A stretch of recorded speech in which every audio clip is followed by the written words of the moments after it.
Mugulikeyo mu kitundu kyaffe ekya 23. Kino nno kye kitundu ekya 24.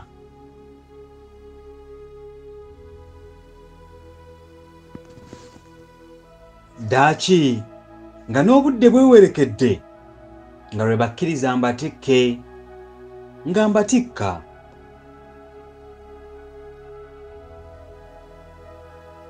Omuntu yenna yandirowoozezza nti olwo omuzannyo gwali guwedde.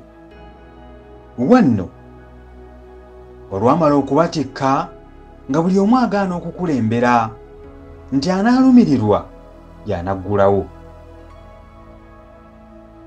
Nalaba obudde buyise nnyo ate nga bo balabika nga tebabufaako, nze ne nkulembera.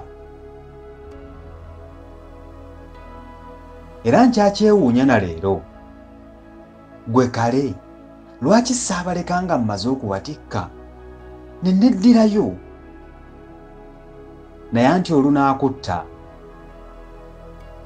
era akabi nga kanajja ekikere kidduka nga mpewo.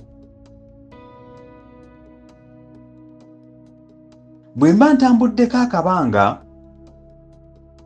Meya nampita nti, "Mwana wattu, jangu mpeereza akakomo kange kagudde. Sisobola kukalonda ng'ensuwa eri ku mutwe. Nga ŋŋenda nkamuwe."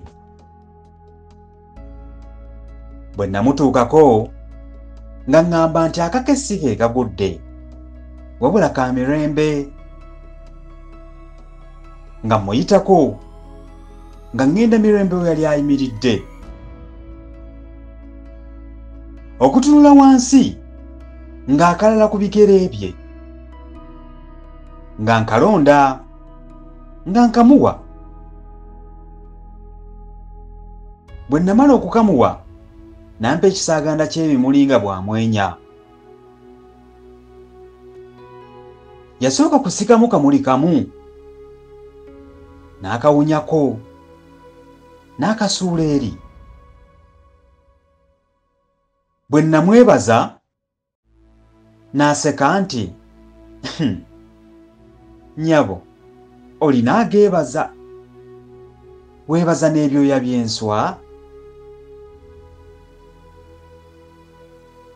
Mu kaseera ako omwana w'omwami Pyatissololo omukulu we yawamatukira mu kasaka akaali engulu okumpi ne Meeya we yali ayimiridde, kubanga yali atwesuddeko.